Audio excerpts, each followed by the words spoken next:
In this tutorial, I'll show you how to book a group trip with Uber.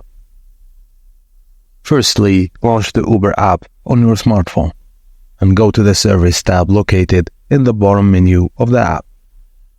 Tap on Group Ride, then select Get Started on the following screen. Add your pickup location by either setting it on the map using current location or selecting from your saved places. Enter the drop-off location where you want the group to be taken. Tap Invite People to generate a link. Share this link with up to 3 other people who want to join the group ride. Each invited passenger should add their pickup location or address to the route.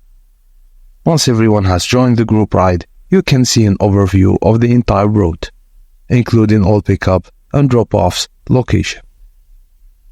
Tap Confirm Route to review the map, verify overall route, and then different Uber ride options and vehicle types. The organizer also decides on the vehicle type and initiates the trip within the Uber app. And that's it, guys. Thank you for watching, and please don't forget to like and subscribe for more.